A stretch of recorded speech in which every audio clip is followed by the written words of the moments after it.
Environmental pollution by waste materials is one of the greatest environmental threats of modern civilization. Landfills devour and poison our living space like tumors. This problem, to greater or less extent, affects each country. A one-stop solution for this problem is waste recycling. The problem of waste disposal and recycling is particularly critical for Russia, with its vast distances and consequently one of the world's longest rail networks.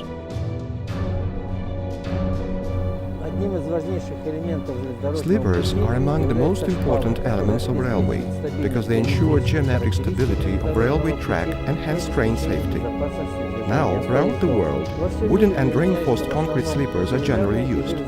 However, older wooden sleepers require substitution, as these sleepers are impregnated with ecologically unsafe antiseptics to prevent cracking or rotting and have limited service life.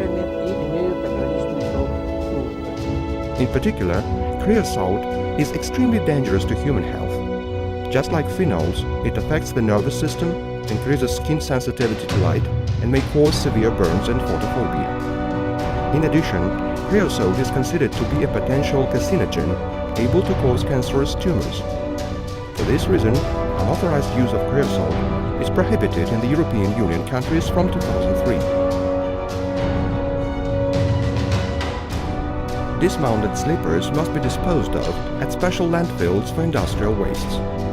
However, such landfills are running out of space. By now, Russian companies owning the railway infrastructure and tracks have accumulated more than 500,000 tons of creosote-impregnated wooden sleepers in their territories. Regional industrial waste landfills are often overfilled, and owners of the railway infrastructure are forced to store dismounted sleepers in unauthorized places. Such actions cause harm to the environment and involve environmental charges, which reach nearly 1,300 rubles per ton in the case of hazard category 3 wastes. Both utilization and recycling of toxic wooden sleepers are expensive and also environmentally unsafe. However, this stalemate can be broken through the development and production of sleepers from specially engineered polymer composites. Each composite rail sleeper consumes about 70 kilograms of plastic for its manufacturing.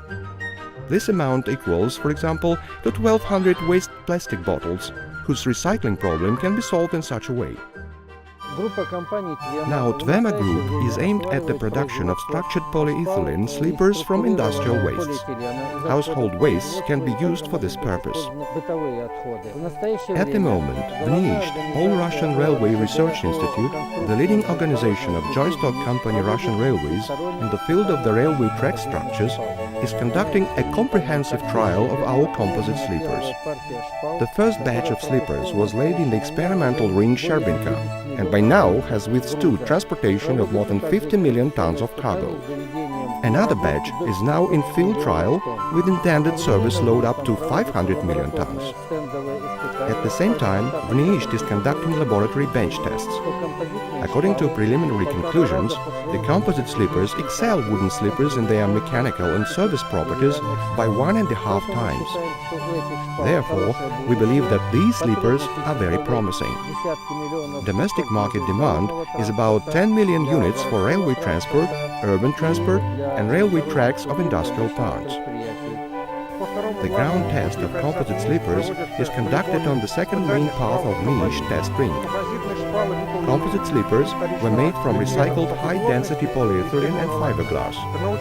By now, about 60 million gross tons have been passed through the pump. During the test, such parameters as track gauge, rail canting, and track level remained constant. It can be preliminarily reported that about 60 pieces of composite sleepers will be laid into track in substitution of wooden ones after the ballast thawing. These sleepers precisely match the wooden ones in size, but they are resistant against cracking, rotting, and other inherent destructive processes. Laboratory studies of composite sleepers in a heat chamber have shown that they can be used at temperatures from -60 to +50 degrees Celsius. Linear expansion coefficient of these sleepers is quite moderate and indicates that the maximal track expansion will not exceed 1 or 2 millimeters at typical temperature fluctuations. Thus, it is highly advisable to apply such composite sleepers tunnels in heaving areas, or areas where track width is subject to frequent adjustments. Besides, it would be rational to use them in underground tunnels with aggressive environment, and at some heavily impacted land railways, such as tram tracks. Composite sleepers have an enhanced impact and bending resistance, damp down noise and vibrations. As a result, they protect the railway tracks from destruction, minimize the need for maintenance, and reduce the frequency of repairs. The installation of composite sleepers does not require any special personnel training or equipment. They are mounted exactly as usual wooden sleepers and, in addition, do not require installation of electrical insulating elements or cushioning pads. Composite sleepers produced by Tvema have long life cycles, are repairable, restorable, and completely disposable by recycling with low operating costs. They also have a fire certificate. Today, the production of composite sleepers is most intensively developing in the US, with their biggest railway sleeper market in the world. Russia has the second largest sleeper market, and hence it is potentially promising and attractive for investment to produce composite sleepers here. It should be admitted that the manufacturing technology of composite sleepers is not cheap and requires considerable initial investments. But this is exactly the case when it is worth powder than shot, and all Russians will benefit from it. Not only will this technology help to solve the aforementioned environmental problems, clean areas, restore environment, and improve our life quality, but it will also offer a solution for such a painful problem in Russia as collection and processing of secondary raw materials. Not to mention the fact that this production development will give rise to new job opportunities in nearly every region of the country.